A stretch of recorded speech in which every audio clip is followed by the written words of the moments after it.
እህልና ውሃ እንድጠላ አርገኝ ተብሎ ያቺ ልጅ ወጣች ውሃ አልጠጣም ምግብ አልበላም ማለች መኖር ጀመረች ሳትበላ ሳትጠጣ 11 አመት ምናምን አዳም ጋር የሚያገናኘው ነገር አፈሩ ከሌሎች አፈሮች የሚለይበት መንገድ ምንድነው ትልቁ ኃይላችን ያልተጠቀምነው ኃይል እሱ ነው እሱ ለመጠቀም ምቹ አይደለም እኛን ሊረዱ መላእክት ቢፈልጉ እንኳን እኛ ዝግጁ አይደለም እኛ ምን ሸተው የጠነዛ ነው ካንደበታችን የወጣው የገማ ነው አመለካከታችን የሸተተ ነው አስተሳሰባችን ውሏችን ገጸ ባህሪ ሁሉ ነገራችን ከመላእክት ጋር ሳይሆን ከወደቁ መላእክት ጋር የሚያዛምደን የሚያዋርሰን እህልና ውሃ እንድጠላ እንዳልበላ አድርገኝ ብሎ ተጸልዮ የሚሰማ ከሆነ የሀገራችንን ችግር ለመፍታት የመፍትሄ ሐሳብ እንዲሰጠን ሄደን እግዚኦ ብንለምን ብንወድቅ እግዚአብሔር ፊት በእርግጥም ይታደገን ነበር ሃይማኖታችንን እንዲ ከማሰቃየት መከራ ከማውረድ ነፃ ሊያወጣን የሚችለው ትውልዱ ወደ ኢትዮጵያዊነት መመለስ ሲችል ነው ከኔነት ወጥቶ እኛ ብሎ ማሰብ መጀመር ሲችል ነው እኔ ቢጠቅመኝም ባይጠቅመኝም ያንቺ ጉዳይ እኔ ጉዳይ ነው ብዬ ማመን አለብኝ ሁሰት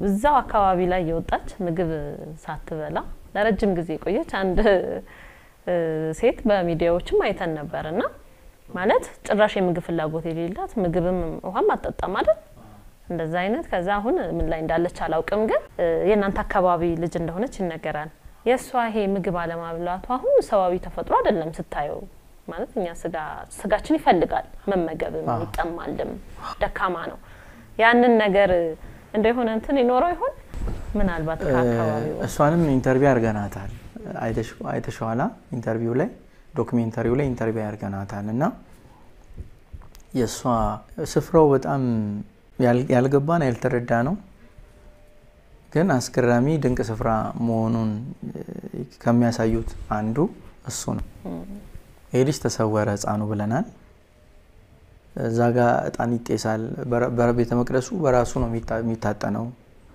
የተለያዩ ድምጾች በአድ ድምጾች ይሰማሉ ድምጾችን ሰምታችሁ ዘቡ ብላችሁ አትግቡ ይላሉ አባቶች ምናምን ቦታው ምንድነው የሚለው ሰው አይመረምርም ያው ዝም ብሎ ነው የሚኖረው ምስኪን ማህበረሰብ ስለሆነ አብሮት የተፈጠረ ያለ ነገር ስለሆነና ሌላ ሰው ሲመ ወይም እንደኔ አይነት እዚህ ምዛሚል አይነት ነገር ተገርሞ እንደዛ ሊል ይችላልና አንዱ መገረም የሆነችው አንዱ እሷ ናትና እሷም እዛው ገንጂ ገነት ነው የምትኖር የነበረውና የሆነ ሰዓት ላይ ምግብ ቤት ሲሰጧት ተማምነጫጭቃው ምግብ ይሰጧታል መሰለኝ እና በጣም ተቆጣና እና ልጅ ያለች ምግብ ትበላ ነበር እኛ ኢንተርቪው ስናረጋት 11ኛ አመት ላይ ምግብ አልበላችም ማለት ነው 11 አመቷ ነበር ያኔ ማለት ነው ያ 3 አመት በፊት መሰለኝ እናንተ ያ ማለት ሰይፉ ፋንታውን ላይ ኢንተርቪው የቀረበች ጊዜ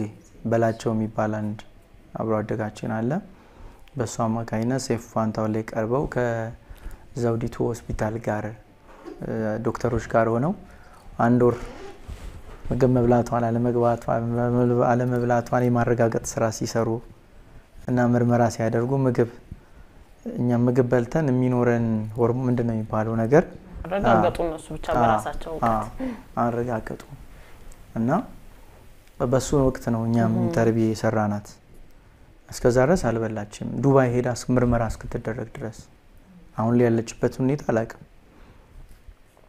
ትብላ አላውቅም እና ዱባይ ጠቅላይ ሚኒስተሩም ልኳት ነበር እንዴት ሰው ምግብ ሳይበላው ሳይጠጣ ምን አይነት ነገር ቢኖር ነው በጣም ተገርሞ ኮንታን ሄዶ የጎበኘ ጊዜ ዶክተር አብይ አህመድ ወደ ዱባይ ከአካባቢው የሚመለከታቸው ሰው ጋር አድርገው ዱባይ ልከዋት ምርመራ ተደርጎላታል አዛም ስትሄድ ያው የምትበላው ሰው ምግብ በልቶ የሚኖረው ነገር እዛ ውስጥ አለ ስርዓቱ ይቀጥላል አሁን ምግብ እየበላ ውሃ እየጠጣ እንደሚያጣጥም ነፍስ እንደሚዘራ ሰው ማለት ነው እና ምንድነው የሚለውን እኔ ደግሞ ለማየት የሞከርኩት በተቃርኖ ያለውን ነው ወይም ያልተገለጠው ከጀርባው ያለው ምንድነው ነው ይሄ ለእግዚአብሔር ካህኑ ዘካርያስ ቤተመቅደስ ውስጥ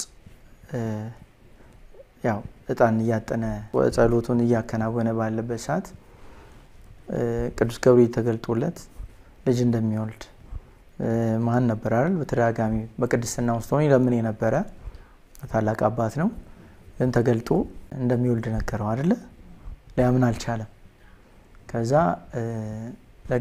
ማለት ለእግዚአብሔር የሚሳነው ነገር የለም ይሄ ነገር እስኪሆን ድረስ ዲዳ ትሆናለህ ብሎ አፉን ዲዳ ያደረገበት ታሪክ ላይ ስታይ ወይም ለእመቤታችን መጥቶ ቅዱስ ገብርኤል የተገለጠበት የተናገራት ንግግር ሰዓት ላይ በቃ ፈተነችው በጣም በትህትናዋን ዝቅ አድርጋ ከሶስቱ ቅዱስ አንዱን ቅዱስ እንደምትወልድ የእግዚአብሔር መንፈስ እንደሚያርፍባት የልዑል ኃይል እንደሚጸልልባት እሷም ከሴቶች መካከል የተመረጠች መሆኗን ሲነግራት እንዴት አይነት ሰላምታ ነው እንደዚህ ነው እያለች ስለመጨረሻ ካህኑም ዘካርያስ እንደዚህ ሆነ ወይም ኤልሳቤጥ እንደዚህ ሆነች ከዛም ለእግዚአብሔር የሚሳነው ነገር የለም እና እሱ ነው ፍሬ ሐሳቡ ለእግዚአብሔር የሚሳነው ነገር የለም የዚህ ልጅ ግንኙነት ከመለኮት ጋር ከእግዚአብሔር ጋር ነው የሚል እምነት ነበር ምክንያቱም አውቀድም የጀመርክልኝ አንድ ታሪክ ነበር ምግብ ሲሰጧት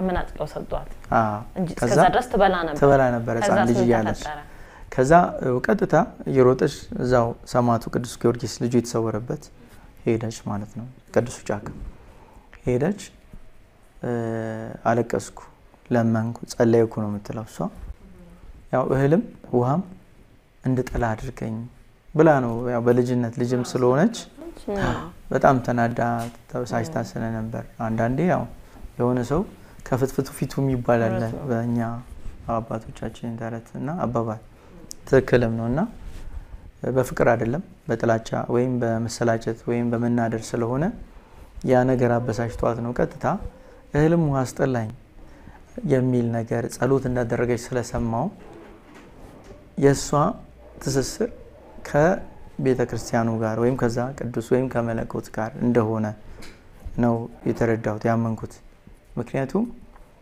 እዛ ቦታ ላይ ቦታው በጣም ትልቅ ነው በጣም ለብዙ ድንቅ ታምራት መጠቀም ይቻላል ምክንያቱም ሰው እስኪሰወር ድረስ ሕፃን ልጅ በጎም ተከቦ እስኪሰወር ሁሉም ሰው ያዩ ሰዎች የነበሩ ሰዎች ባሉበት በዚህ ወቅት እህልና ውሃ እንድጠላ አርገኝ ተብሎ ያቺ ልጅ ወጣች ውሃ አልጠጣም ምግብ አልበላም ማለት መኖር ጀመረች ሳትበላ ሳትጠጣ 11 አመት ምናምን አሰበሻል እህልና ውሃ እንድጠላ እንዳልበላ አድርገኝ ብሎ ተጸልዮ የሚሰማ ከሆነ የሀገራችንን ችግር ለመፍታት የመፍትሄ ሐሳብ እንዲሰጠን ሄደን እግዚኦ ብንለምን ብንወድቅ እግዚአብሔር ፊት በእርግጥም ይታደገን ነበር እኛ የስፍራውን ታላቅነት አላመንም ወይም አላወቅንም ወይም አልተገለጠልንም አለው እግዚአብሔር እኮ ቤትም ቦታ መገኘት ይችላል ነበር ሙሴን ወደ ተራራ ወጣ ለምን አለ ወደስ አይተሻ ደም እዛ ወዳዘዘበት ተራራ ሲመጣ የቆንክበት ስፍራ የተቀደሰ ነው እግረን ከጫማው ለክ ሲል የተቀደሰ ስፍራ ላይ ማን አለ እግዚአብሔር አለ አይደለም እዛች የተቀደሰ ስፍራ ላይ ከቅድስና ተግባር በስተቀር ቤተክርስቲያን ውስጥ አሁን ቤተክርስቲያን ሄደሽ ቤተክርስቲያን ቅጥር ግቢ ውስጥ ገብተሽ እከሌን እንግደለው እከሌን እንዲናር ተመካከሪያለሽ እከሌ አማራ ነው እከሌ ትግሬ ነው እከሌ ምናምን ትያለሽ አትይምኩ ሰው እንኳን ለመስደብ ምትጠነቅቂበት ስፍራ ነው ማለት ነው ያ ስፍራ እዛ ጋር ያለው ኃይል ወይም ያ ስፍራ እዛ ቦታ ላይ ጊዮርጊስ እጅግ ተአምሩን ብናገር ምስክርነቴን ሁሉ ጊዜ በሰጥ የማይሰለቸኝ እነሆ በጣም ደስ ይያለኝ ስለሱ ስናገር በመላው ዓለም ላሉ ክርስቲያኖች ስመሰክር ዛሬም ደስተኛ ነኝ በዚህ ኃጢያት መቅሰፍት በደል በበዛበት ዓለምና በበዛበት ሰዓት ለኛ ለልጆቹ እግዚአብሔር አምላካችን የሚወደውን ቅዱስ ሰማይት በልዩ የጸበል ፈውሱ ባሁኑ ሰዓት ብዙዎች እየተፈቱበት ከችግራቸው ነፃ የሆኑበት ይገኛል በዚህ በያዝነው በጌታ ጾም ዛሬም መልእክታችንን እናስተላልፋለን ታምረኛው ጸበል በርሜል ቅዱስ ጊዮርጊስ ሁላችሁም በውጭም ያላችሁ ፕሮግራማችሁን አስተካክላችሁ በዚህም ያላችሁ መራግብራችሁን አስተካክላችሁ ትደውሉልን ዘንድ በዚህ ስልክ እነሆ መልእክታችሁን ጠብቃለን ስሙ የተመሰገነ ወይም ያ ስፍራ እዛ ቦታ ላይ በተደጋጋሚ የእግዚአብሔር ስም ስለሚዘከር ስሙ ስለሚጠራ እግዚአብሔር አለ ማለት ነውና ያ ስፍራ በጣም ያልተጠቀምነው ካልተጠቀምናቸው ኢትዮጵያውያኖች ካላወቅናቸው ካልተገለገልንባቸው ትልቅ ቅዱስ ስፍራ ነው እንዲሁ ባክኖ የቆየ ስፍራ ነው ሌላው በመጨረሻ አንድ ሳናነሳው እንዳንቋጭ መፈልገው ይሄንን ጉዳይ የአዳም አፈር ተባለና መልካ አዳም እንደዛ አይነት ለየት ያለ አፈር እንዳለም በዛ በዘጋቢ ፊልማችሁም ላይ አንስታችኋል እሱስ ምንድነው ማለት ከአዳም ጋር የሚያገናኘው ነገር አፈሩ ከሌሎች አፈሮች የሚለይበት መንገድ ምንድነው አፈር ነህና ወደ አፈር ተመለሳለህ አይደል የተባለው የሰው ልጅ ስለዚህ እኛ አሁን የምንረግጠውን ይሄንን የባከነውን ማለት ነው አፈር ነን ወይ ነው ጥያቄው አፈርነና አፈርነና ወደ አፈር ተመለሳለህ ሲል የከሰል ድንጋይ አፈር አለ ኖርማሊ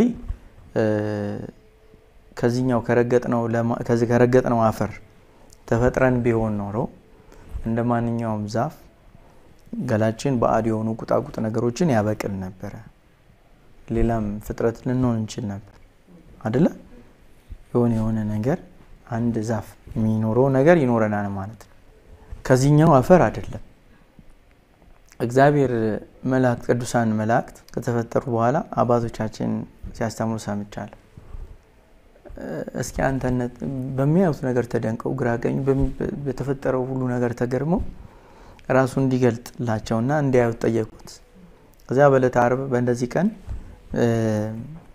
እሱ እኔ ነኝ ብሎ ዓርብ ዕለት አዳም እንደሚፈጠር ነግሯቸው ያኔ ያታዩኛላችሁ ብለው ሲሉ ደጋግመው አዳምን ማለት ቶሎ ፍጠርና እኒ ብለው ከመጓጓት ይዘን ተነሳ እንደተጨነቁ ስለ መላእክት አባቶች ያስተምሩ አጋለውና እግዚአብሔር አዳምን የፈጠረው ምንድነው ያለው ኑ እንውረድ ሰውን በመልካችንና በአምሳላችን እንፍጠር አለ እግዚአብሔር ይላል ኑ እንውረድ ሲል ከመለኩ ማለት ከሰማያት ሰማያት ወርዶ ሲወርድ ማለት አይተሻል እግዚአብሔር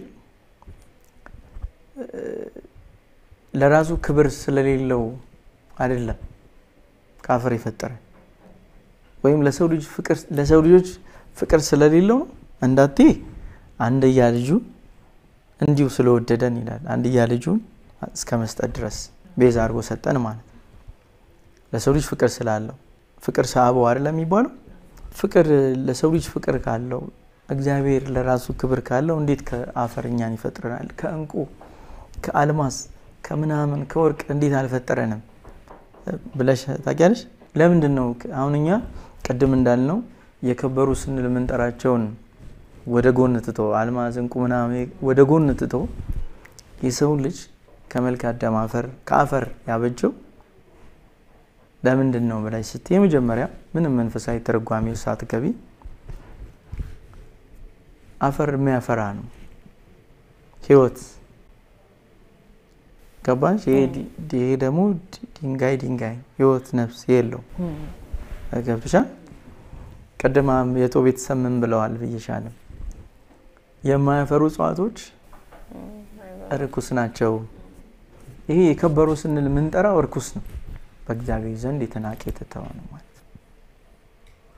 እግዚአብሔር የከበሩ ማለት የክብር ማንነቱን አንድያ ማለት መልኩን ለዓለም የገለጠው በመልክ አዳም አፈር ነውና የአፈር እንዴት ያለ ቢሆን ነው ምን አይነት አፈር ቢሆን ነው የሚለውን ነው ፍለጋ ለዚህ በርግጥ ምክንያት የሆነኝ ድሮ አያቴ ነው አባቴና አያቴ ናቸው በህይወቴ ውስጥ ትልቅ ነገር ያስቀመጡ ሌላ ጊዜ ምናወራ ቢሆንም የአያቴ ጉዳይ ምንድነው ግን የከሰል ድንጋይ አለ የብረት ድንጋይ አፈር አለ የወርቅ አፈር አለ የሸክላ የሚሰራበት አፈርና እዚህ ጋር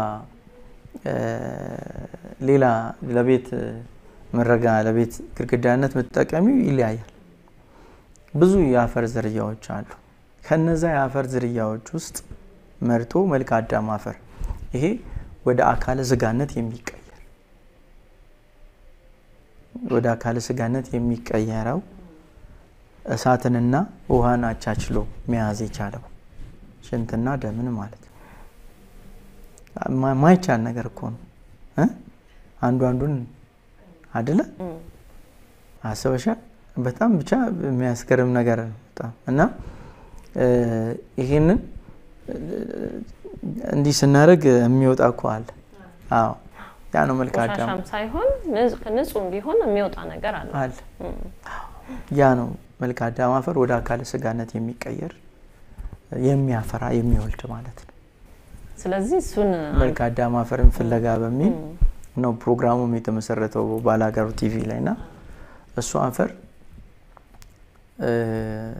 እሱ አፈር ነው ብለን እንድንል እግዚአብሔር ከሰማያት ሰማያት ወርዶ እዚህኛ ጋር ነው አዳምን የፈጠረው ይያልኩ አይደለም ግን ምንድነው ከሰው ህሊና የተሰወረ ያልፈለግ ነው እግዚአብሔር እኛ የከበሩ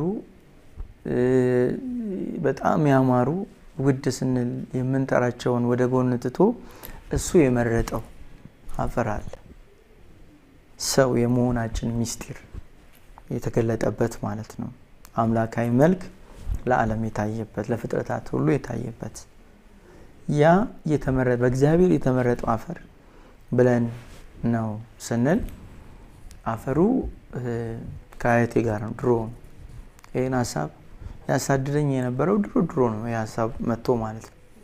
እሱም በሌላ ዶክመንተሪም ስላለኝ ለህዝብ እይታ አሁን ለማብቃት እየሰራው ያለው ዶክመንተሪ አለ እነዚህ በጣም አስደናቂ ሚስጥራትን ይፋ ማድረግበት እና ምንድነው ይሄ መልካ አዳም አፈር የራሱ ቅባት አለው ወዛለው እና አፈር ነው እኮ አሁን እኛ ያገኘነው ማለት ባለፈው ማሳይተናል ይሄን ባቄጄልሽ መጣ ነበር ትንሽና ለምሳሌ እንዲ ጸጉርሽን ስታኪ የሚወጣ ጭቅቅት አለ አይደለ ጭቃ አለ አይደል የእንትናችን ራስ ቅላችን ጭቅቅት አለ እና ያ ስታዩ እንደዚህ ይለመጣል ወዛለው ይለመጣል ገብቶሻል እና አፈሩ የራሱ ወዛለው እንዴ ስታረጊው እንደ ማስቲካ ይለመጣል ግን አያቆሽሽም ማለት ያ እኔ እኮ ባለፈው ሰጣኝ አይቻለሁ ሞክሬዋለሁ ታሻዋለ ያ እንደ ጭቃ ብታሻው ጀን ያቆሽሻዋል ይሄኛው ግን ይደበለበላል ግን ምንም ነገር ይችላል እንደ ማስቲካ ይለመጣል እንጂ አያቆሽሽም እና ሌላ ምንድነው አንደኛ ያው ይለመጣል ግን አያቆሽሽም ሁለተኛ የራሱ ቅባት አለው ሶስተኛ ምንድነው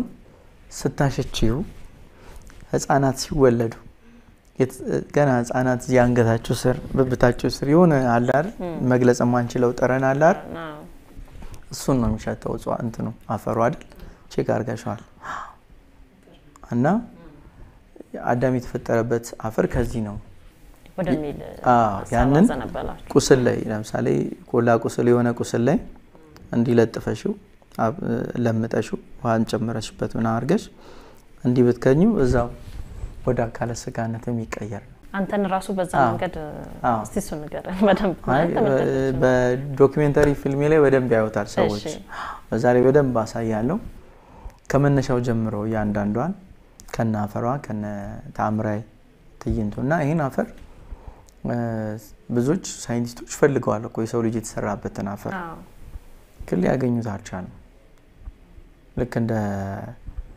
ጽላተ ሙሴ እንደተሰራበት ማዕድን ማለት ነው እንዴት የእግዚአብሔር ፓወር ነክቶት አልቀለጠም እንዴት አልጠፋም ከምድረ ገጽ እና ምን አይነት ግባት ቢሆን ነው የሚለውን እኮ ፈልገው ለከ እንደዛ ባይዞ በነገራችን ላይ ያው እንግዲህ ሰው ተረተም ሊመስሎች የምናወራው ነገር ቀልድም ሊመስሎች እዚህ ጋር ድምዳሜም ውሳኔም አይደለም ግን ምንድነው የሰው ልጅ ሲጠይቅ መፈለግ ይጀምራል ሲፈልግ የሚያገኛቸው ብዙ ነገሮች የሚገለጥ ያልፈለገ ሰው አያገኝም የጠየቀ ሰው መልስም አይሰጠው በዛ ሂደት ውስጥ አንተ ያገኛቸው ነገሮች ነው ያያየን ያለ ነው እንጂ አሁን እንደዛ ብሎ ማሰብ በራሱ በቃ የሰው ልጅ ካፈር ነው የተፈጠረው አዎ አፈር ነው ብለን ነው መንቀጥለው ግን አይ ከዚህኛው አፈርማ ቢፈጠር እንዲሆን ነበር አፈር ራስኮ የተለያየ ነው ስለዚህ ሰው የተፈጠረበት አፈር የትኛው ነው ብሎ መጠየቅ ከዛ እሱን ለማግኘት መሞከር ከምድር አፈር እስከተፈጠረ ድረስ ምድር ላይ ነው ያለው አፈሩ ከዛ በኋላ ደግሞ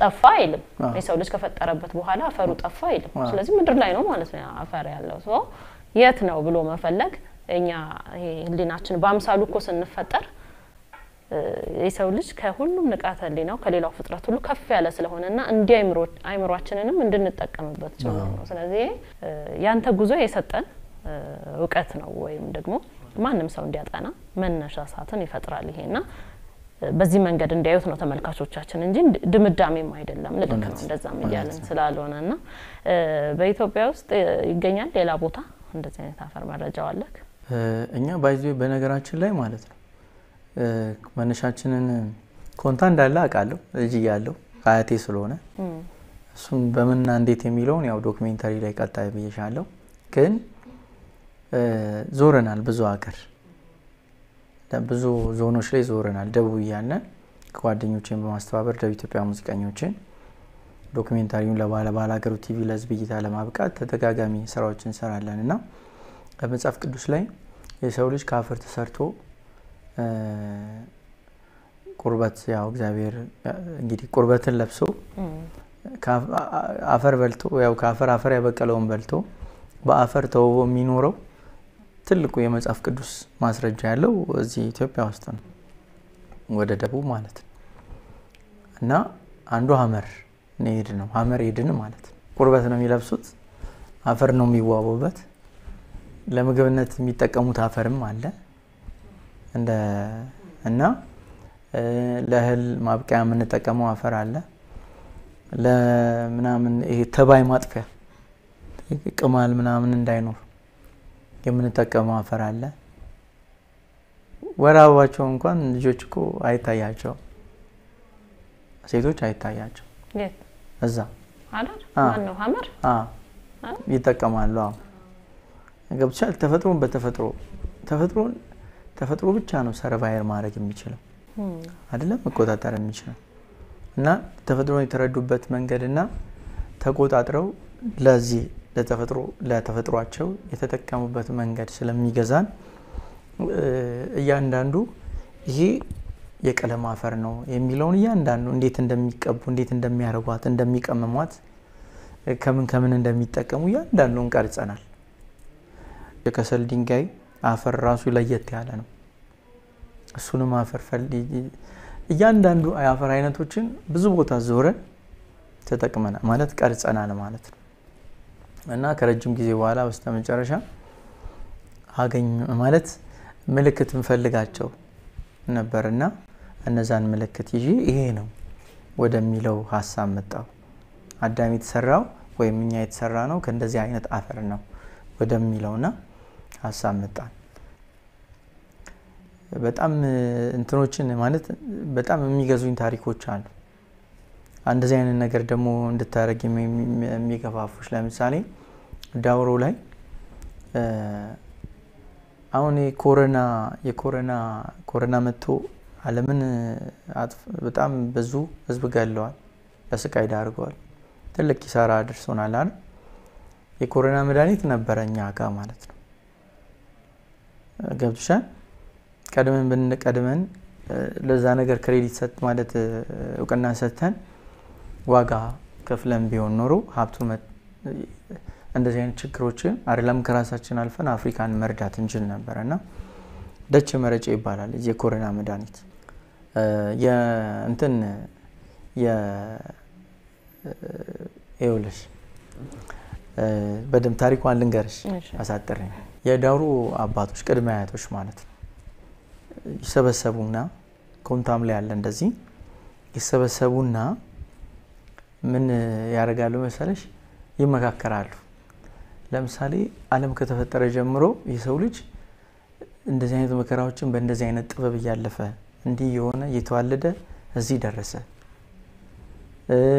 ዝሆን እንደዚህ አይነት ተፈጥሮ ስላለው እንደዚህ አይነት ችግሮችን የሚቋቋምበት ምናም ራሱን የሚያከምበት መንገድ የሚመገበው ምናም መጋገብ ስርዓቱ ያኗኗር ሂደቱ ቤተሰባዊ ምናም ይያሉ ስለ አንበሳ ስለምናም ያወራሉና ይያሉ ለካ በአለማችን በጣም አቅም የሌለው ብርድ በሽታ የሚገለው ከሰው ቆዳ ያነሰ ስስ ተፈጥሮ ያለው አሳማ ነው።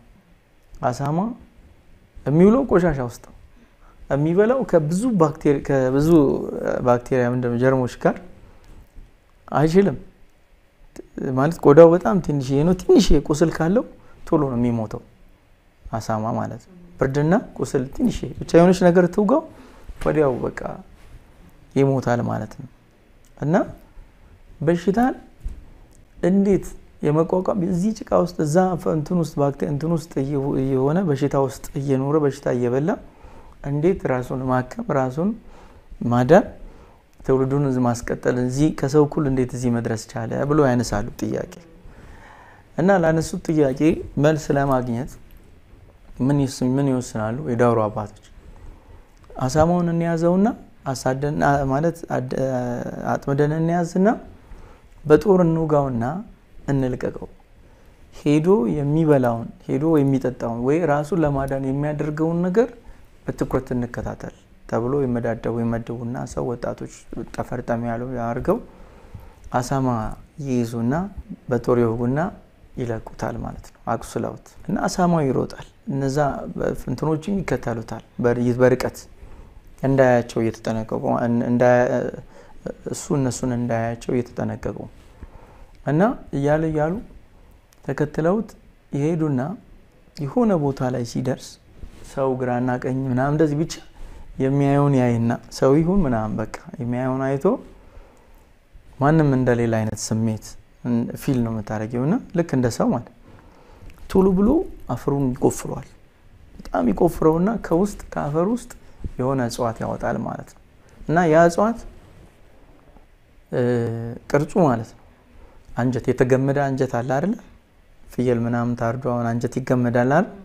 ወይ የተገመደ አንጀት ወይ ደግሞ አንጎላችን አይተሽ ታውቂያለሽ በስክሪን ነው ወይ አንጎል ወይ ደግሞ የኮሮና ቫይረስ ጉጥ ያለው እሱን ነው የሚመስለው እጽዋቱ።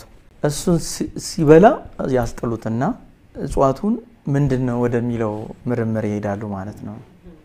እና ወዲያው እጽዋቱን ሲቆርጡት እንደዚህ በእንትን ሲቆርጡት ለሁለት ሲከፍሉት ውስጡ በጣም ቀይና ነጭ ዥንጉርጉር ነው ከለር አለው ውስጡ እጽዋቱ ማለት ነው። እና እጽዋቱ የሚያበቅለው ልካም ሽንኩርት ሲበቅል ምልክት አለው። የሆነ እጽዋት ሲበቅል የራሱ ምናምን አለው። ከስር ድንችም ቢሆን የራሱ ምናምን አለው። ጎመንም ምንድነው ቀይ ስርም ሁሉም የራሳቸው ተፈጥሮቸውን የሚገልጹበት የሚያሳዩበት አላቸው አይደል? የሚያበቅሉት ከመሬት በላይ ከመሬት በታች እነሱ ቢሆኑ ማለት ነው። ይሄ የሚታይ ነገር የለው መሬት ውስጥ ብቻ ነው የሚበቅለው ምንም ምልክት የለው። እና ሰዎች የዳውሮ አባቶች ወይም እናቶች ያቺን ደጨ መረጨ እጽዋቷን ፍለጋ ሲሄዱ የአሳማን ኮቴ ተከትለው አሳማ በብዛት ኮቴ ያለበት ቦታ ላይ ነው ፈልገው የሚያገኙት ማለት ነው። እና እጽዋቱን እንዲህ በቆረጡት ልክ ሲያዩት ውስጡ ዥንጉርጉር ነጭና ቀይ ምናምን ነውና ለካ የቆላ ቁስል የሚባል አለ አይደል? መደበኛ ቁስል የሆነ ምናምን አለ አይደል? እባጭ ታውቂያለሽ? የሚፈነዳው የአተት ትላት እንትን የሚተፋው ማለት ነው። እባጭ የሚባል አተት የሚባለው በሽታ የሚፈጥረው እሱ ነው። እሱ ሲፈነዳ እዛ ውስጥ ያለው መግልና ደም ከዚህኛው እጽዋት ጋር ተመሳሳይ ነው። ከባሽ ከውስጡ ማለት ነው። ይሄ የቆላ ቁስል መድኃኒት አይደለም ማለት ለካ የቆላ ቁስልን መግልና ደሙን ከዚህኛው በምን አይነት በጣም የሚገርመው ማለት ነው። ምንም ያለ ምናምን ላቦራቶሪ ያለ ሳይንቲፊክ ምንም አይነት ግባት በማየት ይለዩታል ጤናማ አይን ስላላቸው። እና ያቺን ያንን ቀይና መግል የሚመስለውን አይተው ይሄ እንደዚህ ነው አሉና እሱም የበላው ከቁስሉ አሁን ከተወጋበት ለመዳን ነው በሚል ወዲያው እንትኑን ይፈጩት ያደቁትና ሲቀመስ በጣም ነው የሚጎመዝዘው። በቃ መቅመስ አትችልም። ምላስ ያደነዝ እንትን ይላል ክንችር ያደርጋልና ደቼ ማለት በዳውርኛ ወይም በኮንቲኛ ጎምዛዥ ማለት መረጬ ማለት አንጀት ማለት ነው። ደቼ መረጬ ተብሎ ስያሜ የተሰጠው በቅርጹና አንጀት የሚመስል ጎምዛዡ ማለት ነው። ገብቶሻል? እና እሱ ደቼ መረጬ በዛ ልክ አገኙና እንዳልኩሽ የአድቅቀውት የእንትን ቁስል ምንድነው የባጭ ያለበትን አጥበውት አምጥተው አጥበውት ቁስሉን ከፍተው ምን አድርገው ሲነሰን በደንብ አድርገው አጥበውት በዚህ በምንድነው የሚባለው ቅጠል ሲነሰንሱበት እንደዚህ ሰብሰብ አለ ማለት አይሽ እንዲ ቁስል መድኃኒት ሲደረግበት እንዲ ሰብሰብ ካለ መድኃኒት ነው ማለት ነው። መዳኑን መፈወሱን አይጠብቁም መድኃኒት መሆኑን ምልክታዩ ማለት ነው። ይሰበስባል ማለት ነው። አይሽ ከዛ የቁስል መድኃኒት መሆኑን አወቁ። ራሱን ከቁስል የሚታደገው በዚህኛው እጽዋት ነው። ለምን አንሞክረውም ብለው አንጀት ስለሚመስል ተፈጥሮ ተገመደ አንጀት ወይም አንጎል ስለሚመስል ከአንጀታችንም ከአንጀት ቁስል ጋር ከአንጀት ምናምን ጋር መድኃኒት ሊሆን ይችላል ብለው በጣም ጎምዛዥ ስለሆነ በነጭ ሽንኩርት በማር ምናምን አርገው ፓወሩን ይቀንሱትና በማንኪያ የአንጀት ምናምን ተርፍ ምናምን እንደዚህ በሽታ ያለበት ይወስድ ሲሞክር መድኃኒት ሆኖ ተገኘ።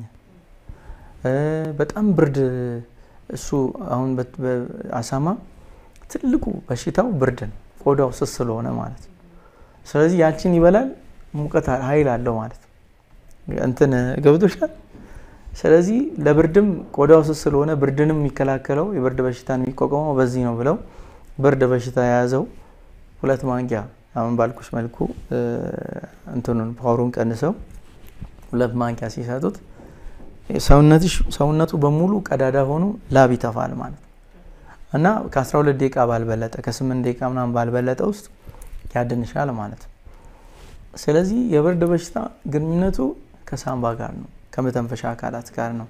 ስለዚህ ሳምባ ምናምን ቲቪ ምናምን እንላቸው የሳምባ ምች ምናምን እንላቸው ለሱ መድኃኒት ነው ብሎ ሲሉ ፈውስ ሲሉ ወደ 17 በሽታዎች መድኃኒት ሆኖ ተገኘ ማለት ነው። እና የኮሮና በሽታ ወይም ቫይረስ የመጣው ካሳማ ቻይና እና መልኩ ደግሞ ደቸ መረጬ ነው የሚመስለው። ግንኙነቱ ከሳምባ ጋር የመተንፈሻ አካላችንን ከመዝጋት ጋር ነው። ስለዚህ ይሄ ደቸ መረጬ የኮሮና መድኃኒት ነው የሚለውን ሐሳብ መነሻ ይዤ እነዛን አጭር ጽሁፍ ጽፌ ቪዲዮ አጫጭር አድርጌ ያኔ በባህል ደረጃ ተዋቅሮ አልነበረም ሐኪም አበበች የተሳተፈችበት ለዋናው ለአዲስ አበባ ዩኒቨርሲቲው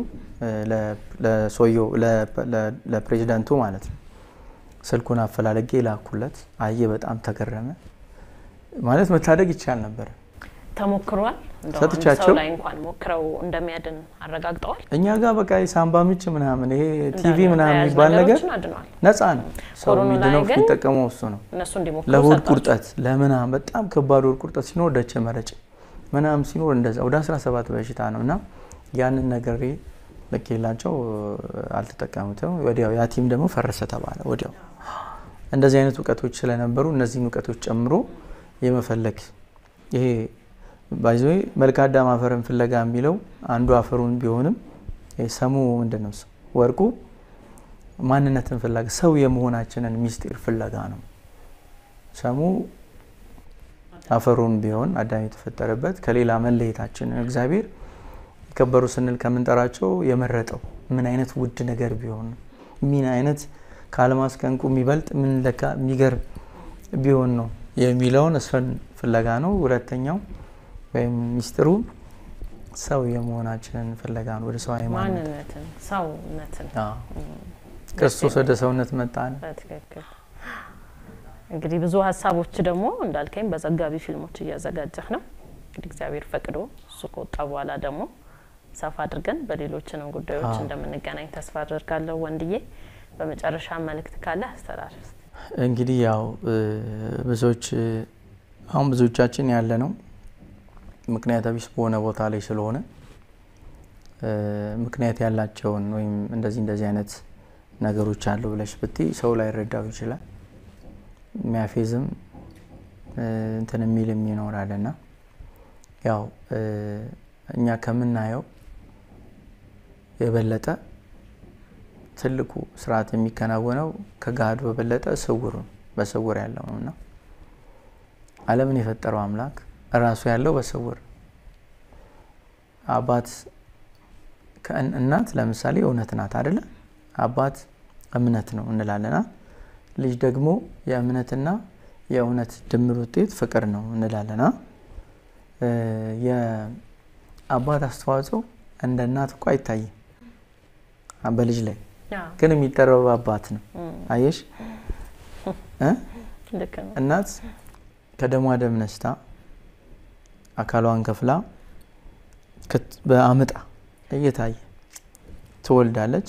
ከዛ ጡቷን ገላዋን እየሰጠችው ራሷን ያልቻል እየገደለች እሱን ያዳነች ልጇን በጀርባ ተሸክማ ትላለች። እና አባት የዚህን ያህል ክፍያ ባለው ስርዓት ውስጥ አይደለም። አባት እምነት ነው የሚባለው ለዛ ነው። በስውር ያለውን አምላካችንን ማናየው ማይታየው ልናየው ማንችለው በሰው አይት ሊናችን ወይም ተፈጥሮ ማየት አንችልም። እኛ እንደ ጥላነን ማለት ነው በእግዚአብሔር ዘንድ። ለምሳሌ አንቺ ጥላሽን ስትሄጂ ይሄዳል፣ ስትቆሚ ይቆማል። ያንቺ ግን ባንቺ ልክ ተቀርጾ ተስሎ ነው የምታየው አይደል? ግን አይጨበጥ አይዳሰስ አካል የለው ህሊና የለው። ጥላችን እኛ ነን የምናየው። ከእግዚአብሔርም እኛ ነው የሚያየው። እንደዛ ልክ ነው። እኛ እግዚአብሔርን ማየት አንችል። ለማየት መለኮታዊ ህሊና መለኮታዊ ልብ ሊኖረን ይገባል። ሰው ደግሞ መለኮት መሆን አይችልም አይደል? ስጋዊ ስለሆነ እና የአባት አስተዋጽኦ የእናቱን ያህል በርግጥ በብቃት ራሳቸውን ያሳደጉ አባቶች እሱ ነው ለማየትም ተሸጋገሩም አሉ ይሸጋገራሉ። መለኮታዊ እሱ የህሊና መቃት የአይነ መገለጥ ያላቸው ሲበቁ ያውቃሉ፣ ክፉና ደጉን ይለያሉ ማለት ነው አይደለ? ለነሱ ለሚገለጠው መለኮታዊ ዕውቀት እንዳለ ሆኖ እግዚአብሔርን የሚያዩት እኮ በገባቸው ልክ ነው። እሱንማ እንትና እየተወገረ ዲያቆን እስጢፋኖስ እየተወገረ እግዚአብሔርን በዙፋኑ ያየው ነበራል። ዮሐንስም እኮ አይቶታል አይደለ? ያይ ሁሉም የሚያዩበት የራስ በዛ ልክ ነውና ምንድነው ይሄ ነገር የለም ብለን መደምደም የለብንም መልእክቴ ማለት ነው። በጣም ይገርም ነው ያነሳኸው እንትን ብዙ ነገር የምንለካው በአምስቱ የስሜት ህዋሳችን ነውኛ ያየነውን የጨበጥነውን የዳሰስነውን ብቻ ነው እውነት ነው ብለን የምንቀበለው። እውነት ግን ከዛ በላይ ነው። እግዚአብሔር ራሱ ረቂቅ ነው። አባትነትንም አንስተ ይሰጣው ትልቁ ነገር የማይታየው ከምናየው ይልቅ በዛ ነውና ትልቁ ነገር ያለው 95% ነው አይደል የሚባለው? እንደው 95% የሳይንስ ከምትተን ትልቁ በስውር የሚከናወነው ስርዓት ነውና እኛ ትልቅ ኃይል ወይም ትልቅ ሚስጥር ይዘን ገብቶሻል እና አቡነ ተክለ ሃይማኖት የደከሙለትን ትልቅ ፓወር ይዘን መጠቀም ያልቻለን ሰዎች ነን እኮ። ወንድሙ ሲገደል አገር በመናም ስትረከስ በደም ሲፋሰስ እዚህ ገባ። ለምንድነው ኮንታ ላይ ደም መፋሰስ የሌለው? ለምንድነው ኮንታ ላይ ብርጭቆ ያልተሰበረው? ለምንድነው በቃ እዚህ የሚደረጉ ነገሮች በሙሉ ኮንታ ላይ የለም? እስቲ እስካሁን አንድ ሰው አንተ ትግሬ ነህ ወይ አንተ አማራ ነህ ተብሎ ወይ በዘር ጥቃት ወይ ተሰደበ ወይ የሆነ ነገር ይደረሰበት አይደለም። ከሰው ለዱር እንስሳት እንኳን ይዞታቸውን ሰጥተው አሜን ብለው ተቀምጠው የሚኖር ማህበረሰብ ነው ስልሽ እዛ ጋር መርገጥ ያልቻለ እዛ ጋር ደም ማፍሰስ ያልቻለ ኃይል የጨለማው አበጋዝ ወይም የጥፋት እቅድ ኃይል መዋጋት መቋቋም የማይችለው ኃይል ስላለ ነው። እዛኮ ዝም ብሎ መንግስት ስለሰራ እዚህም መንግስት ነው እዛም መንግስት እዚህም ወረዳ እዚህም አስተዳዳሪ እዛም አስተዳዳሪ እዚህም ፋይናንስ እዛም ፋይናንስ አለ አይደለ? እዚህ ሰው የሞት እዛ ጋር መሞት ያልቻለው በምንድነው? እስቲ በገሃድ የማናየው ግን ከለላ ስላለን የእግዚአብሔር የእርዳታዎቹ ስላለን ነው። ትልቁ ኃይል ስላለ ነው። እሱን እኮ ኃይል ይዘን ጽላተ ሙሴውን ይዘን እኮ ብንወጣ ትግራይ ብንሄድ ትግራይ ላይ ገባውን ወንድም ከወንድም እንደሚያፋስስ የሚያናክሰው ሰይጣን ይደመስልናል፣ ስፍራውን ይቀድስልናል። አማራ ክልል ምንሄድ መሀል ሀገር ብንመጣ ቢዞር ጽላቱ ኃይል ነው። ትልቁ እኮ ኃይላችን ያልተጠቀምነው ኃይል እሱ ነው። እሱ ለመጠቀም ምቹ አይደለንም። እኛን ሊረዱ መላእክት ቢፈልጉ እንኳን እኛ ዝግጁ አይደለንም። ለምን? እኛ ምን ሸተው የጠነዛ ነው ከአንደበታችን የወጣው የገማ ነው አመለካከታችን የሸተተ ነው አስተሳሰባችን ውሏችን ገጸ ባህሪ ሁሉ ነገራችን ከመላእክት ጋር ሳይሆን ከወደቁ መላእክት ጋር የሚያዛምደን የሚያዋርሰንን ገብቶሻል እነሱ እንኳን እንዳያግዙ እንዳይረዱ እኛ ምቹ የነሱን ማዛ መሽተት አልቻል መልካምን መሆን አልቻል አይሽ እና ያልተጠቀምነው ግን ዓለም አጥብቆ የሚፈልገው ትልቅ ኃይል ከኒውክሌር ከምናምን በላይ የትኛውም ኃይል የትኛውም ሰራዊት እዚህ ጽላት የትኛውም ሰው ይሄ ጽላት ወጥቶ ይሄ ጽላተ ሙሴ ወጥቶ ቅድም ስላላወራን በዚያው አጋጣሚ ወጥቶ የትኛውም ቦታ ላይ ቢሄድ እዛ ጋር የገባውን ኃይል በመደምሰስ ትልቁ እኮ እኛውን እንደ ሀገር የተነጠቅነው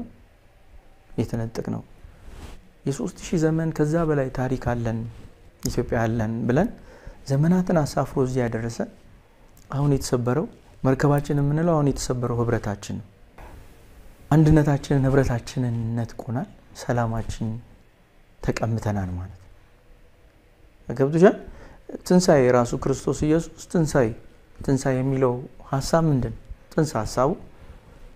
ትንሳ ሐሳቡ እኮ እርቅን መፍጠር ሰላምን ማወጅ ነው አይደለ ስለዚህ እኛ የተሰበረውን ህብረታችንን መጠገን የሚያስችለን አቅም ኖሮን የአድዋውን መንፈስ ብንቀሰቅስ ወደ አንድነት ወደ ህብረት ብንመጣ ሰላምን ማወጅ እንችላለን ሰላምን በመድራችን ማስፈን እንችላለን እኛን እርስ በርሳችንን የሚያባላንን የሚለያየንን የሚያደም የሚያፋሰንን ኢትዮጵያ ውስጥ የገባውን ኃይል ዮሐንስ ራዕይ ምዕራፍ 13 እኮ በጋድ ኢትዮጵያ ውስጥ ተገልጧል አይደል ተገልጧል አውሬው የምንለው እኮ ከሚሰራው ሰይጣን ከሚሰራው በላይ እኮ የሰው ልጆች ስራ እየሰራ ነው በጣም ለከሊና በላይ የሆኑ አስደንጋጭ ነገሮችን ያደረገ ነው አይደል ይሄንን ኃይል እኛ በስጋ ብቻ ዝም ብለን በጋድ በመቀደም እንዳልሽ በሚታየው ብቻ ስለምን ሩጥ ነው እንጂ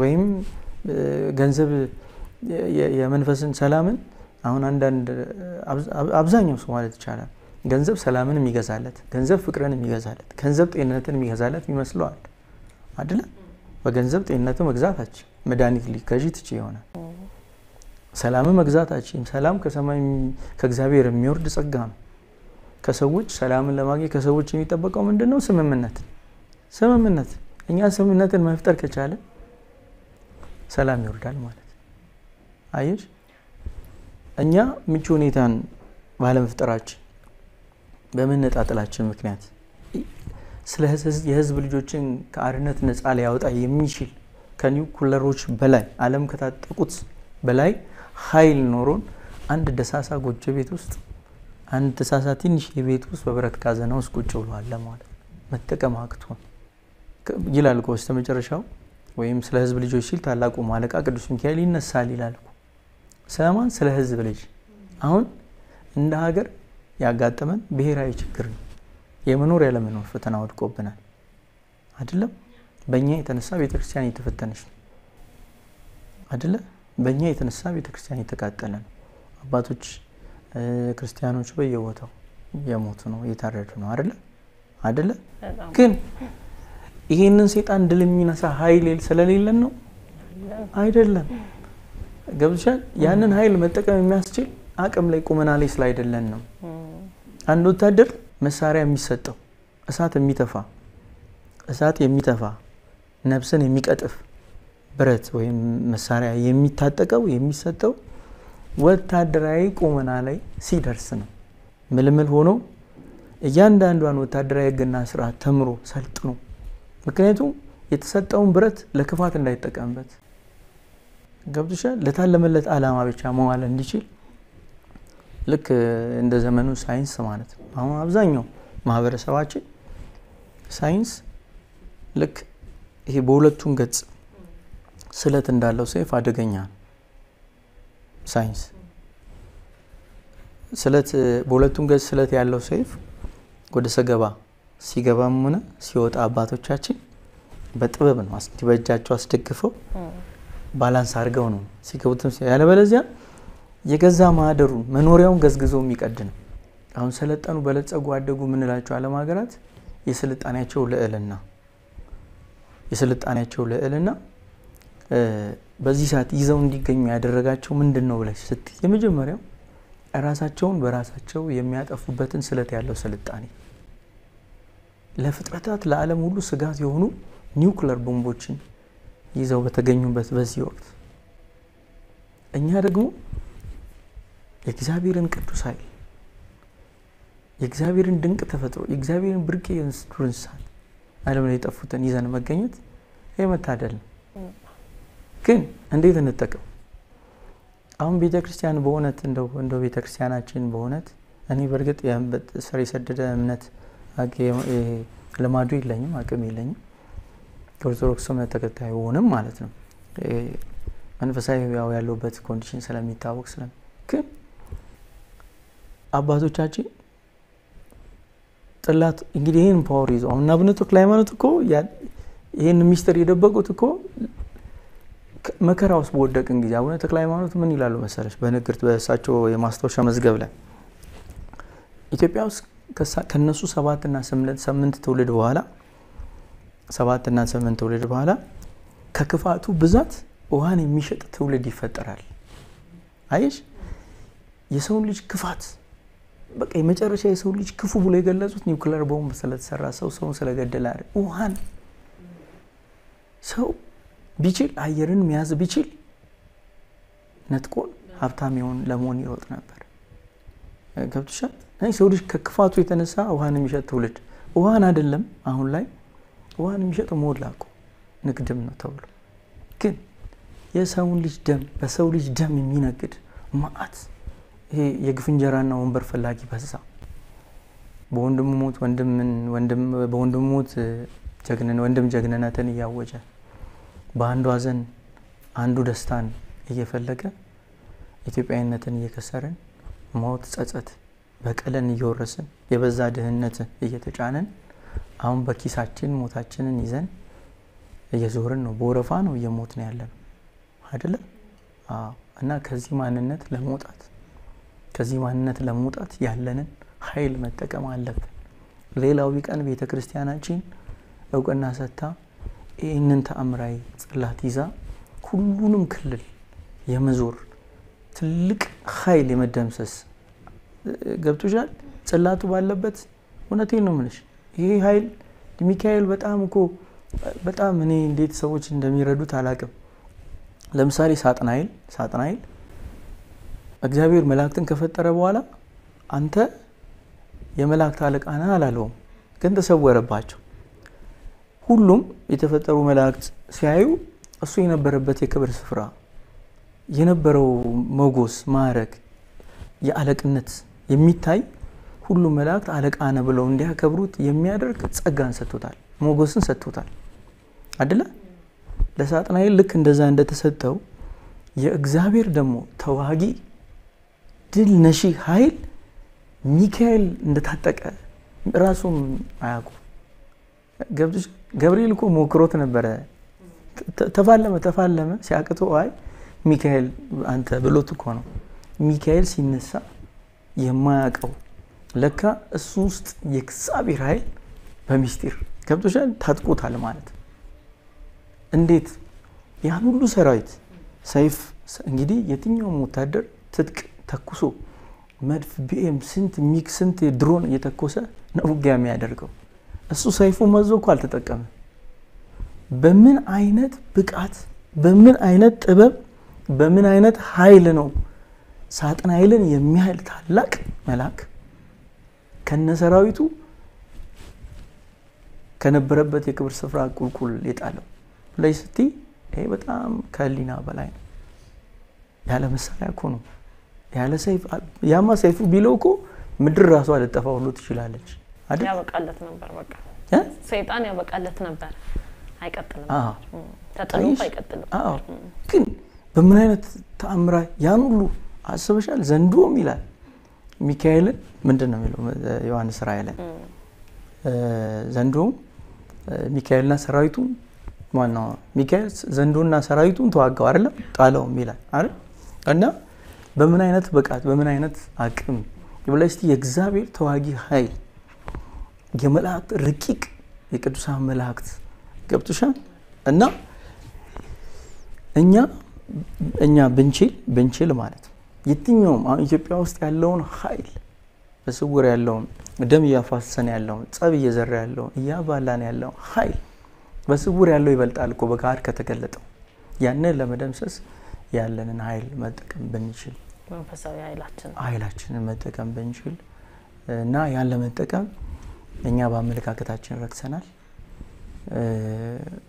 ከህልውናችንም ወጥተናል ለምን ሰይጣን ከቅዱሳን መላእክት ከነ ገብርኤል ሚካኤል ሩፋኤል እዚህ ጋር ቢገለጡ ሳጥናኤል አብሯቸው ቢገለጥ መለየት አንችልም ተፈጥሯቸው አንድ ነው ምንም ቀንድ ምናምን የውሸት ነው ያስት ትምህርት ነው ቀንድ የሚለው የክፋቱን ጥግ ለመግለጽ ነው መጽሐፍ ቅዱስ ውስጥ አይደል እርክስናው ምናምን ለመግለጽ የሚጠቀሟቸው ቃላቶች አሉና የረከሰው በመኑ ነው በአመለካከቱ ነው በቃ አመለካከቱ ነው እሱስ ምንድነው እስቲ እኔ ብሎ በመነሳቱ የፈጠርኳቸው አምላክ እኔ ነኝ አይሽ መርከሱ ብቻ አይደለም በአመለካከቱ ዓለሙን ለማስፈጸም የሄደበት መንገድ ኃይል ሆነ ካልሰገዳችሁልኝ አጠፋችኋለሁ ብሎ መነሳቱ ከነበረበት የክብር ስፍራ ቁልቁል ጣለው ማለት ነው እኛ እንድንኖር በዚህ ምድር በዚህ ግዛት በኢትዮጵያ ግዛት በዚህ ግዛት ውስጥ እንድንኖር በሁሉም ክልሎች ሏላይነት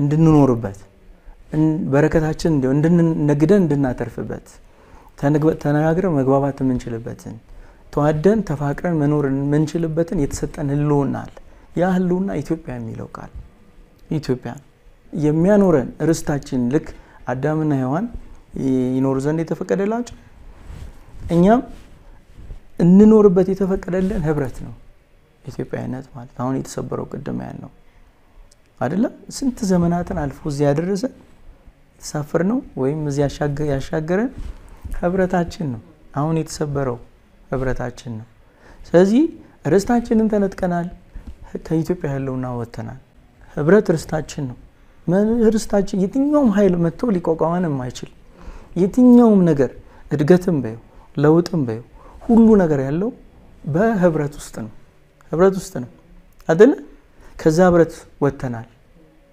ከኢትዮጵያ ያለውናችን ወተናል ያት ሄደን በራስ ወዳድ አገዛዝ ስር ወርቀናል አሁን ጠላታችን ሌላ አካል አይደለም ጠላታችን ራስ ወዳድነታችን እየበላን ያለው የገዛ ፈቃዳችን ገብቶሽ ኮትኩተን ያፈራኑ ሰብሉን ሳይሆን አረሙን ነው አሁን እየበላን ያለው እሱ ነው የምናየው እንኳን ባገነንነት ኮትኩቶ ያፈራው ማን እኛው ነን አይደል ስለዚህ ከራስ ወዳድነት አገዛዝ ነፃ ካልወጣን እኔ ከሞትኩ ሰርዶ ያብቀል እንደሚል ፍቅር የሌለው እንስሳ ራስን አብስቶ በመወደድ አባዜ ተለክፈን ይሄ ባንድ የሀገርና የወገንን እንደተውተን እኔ ስንልኛ ማለት ተስኑን ስምምነቱን ዋጋ ሳትተን ጎዶሎ ሆነን ቆመናል ማለት ነው ለዚህ ያለንን ኃይል መጠቀም አንችል የተሰጠንን ጸጋ መጠቀም አንችል ከኢትዮጵያ ስለዚህ ትውልድ ሁሉ አሁን ከርስ በርስ ደም መፋሰስ እልቂት ነገ ሀገር ከማጣት ሃይማኖታችንን እንዲ ከማሰቃየት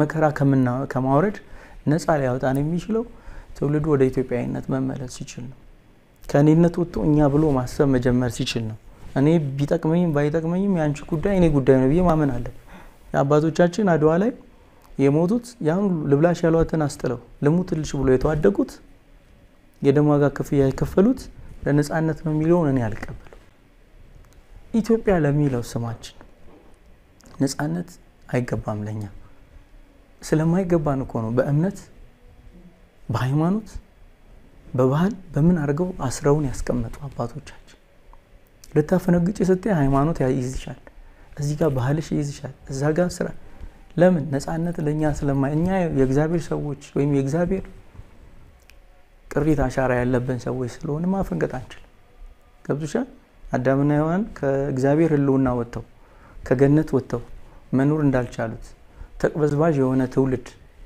እንዳፈሩ ደም አፋሳሽ የሆነ ቃይለን እንደወለዱት እኛም እንደዛ ነው ከኢትዮጵያዊነት ማንነት ስንወጣ ከህብረት ስንወጣ ገብቶሻል በብሔር የምናምን ማንነት ውስጥ ገብተን የፖለቲካ ጥገኝነት የሃይማኖት አክራሪነት ብሔርተኝነት ዘረኝነት ምናምን ጥቅመኝነት እነዚህ ተደማምረው የተክለፈለፈ ማህበረሰብ ህዝብ አድርጎናል። ዓለም አቀፍ ብዥታ ውስጥ ገብተናል። ሀገር፣ ሃይማኖት፣ ታሪክ፣ ባህል፣ ኢትዮጵያዊነት ግራ የገባን የተደበላለቀበት ዓለም አቀፍ ብዥታ ውስጥ ነንና ከዚህ ማንነት ውስጥ መውጣት የምንችለው እኛ ብለን ማሰብ መቻል ስንችል ነው። የህዝብ ልጅ ታላቁ ስለ ህዝብ ልጆች ሲል ታላቁ ማለቃ ተነስቶ ታሪክ የሚሰራው እኛ ህብረት ሲኖረን ነው። ህዝብ መሆን ስንችል ነው። አንድ ህዝብ አንድ ሀገር መሆን ስንችል ነው አይደለ? ሁሉም የግልና የቡድን ፍላጎቱን ወደ ጎን ትቶ የጋራ ስለሆነችው ሀገራችን ቅድሚያ በመስጠት ኢትዮጵያዊ ህልውና ወይም በኢትዮጵያዊ ማንነት መላበስ የእውነት መኖር መቻል ስንችል ነው። ከኔ በፊት ካንተ በፊት እኔ ልቅደም ምን ያፈር ልብላል አይደል የሚሉት እናቶች ማለት ምን ማለት ነው? ፈረንጅ እንደዛ ይላል አይደለም? ምን ያፈር ልብላል ምግብ ሲበላ አብረሹ እንድትበይ አይፈልግም። ሁሉም ራሱን ነው ይበላል። አይሽ የኛ ግንባታ በእኛነት ነው። እኔ የሚል ማንነት የለን። ቀደምም ብለናል።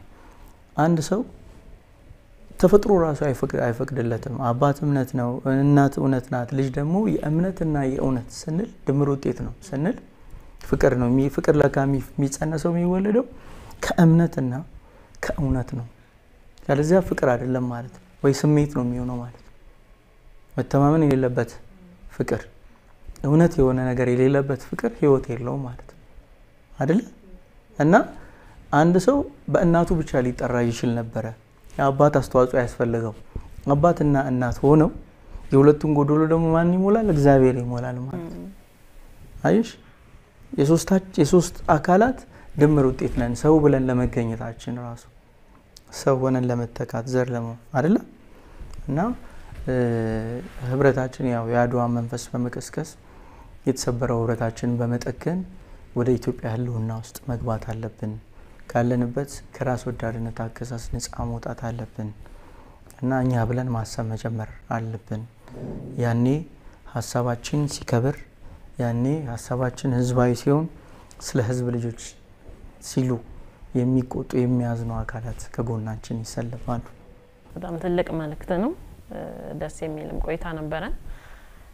በጣም እናመሰግናለን ወንድዬ። የምታስባቸው ሀሳቦች ደግሞ እንዲሳኩልህ እንመኛለን። አንተንም እንደ አይነት በጎ ሀሳብ እግዚአብሔር በልቦና ስላሳደረ እድለኛ ነህ። በዚህ ብዙዎቹ ባበዱበት ጊዜ አንድ ጤነኛ ጥቂት ጤነኛ መኖሩ እግዚአብሔር ደግሞ ስለ አንድም ሰው ብሎ ይምራል፣ ምህረትን ያወርዳልና እንደዚህ አይነት ቀና አመለካከትን፣ ፍቅርን፣ ህብረትን የሚሰብኩ ሰዎች እንዲበዙልን መድኃኒታችንን በእነሱ በኩል ስለሆነ አንተንም እግዚአብሔር ይጠብቅህ። አመሰግናለሁ ለነበረን ቆይታ። እኔም ስለጋበዛችሁኝ እግዚአብሔር ይስጥልኝ። አመሰግናለሁ። ተመልካቾቻችን ከወንድዬ አበበ ጋር ያደረግነው ቆይታ ይሄንን ይመስል ነበረ። በአነሳናቸው ጉዳዮች ላይ ተጨማሪ ሀሳቦችን ለማግኘት ባላገሩ ቲቪ ላይ የሰራቸው ዘጋቢ ፊልሞች አሉ። ዩቲዩብ ቻናሉ ላይ ታገኙዋቸው ትችላላችሁ። አብራችሁን ስለነበራችሁ እናመሰግናለን። በሌላ መርሃ ግብር ደግመን እስከንገናኝ ቸር ቆዩን።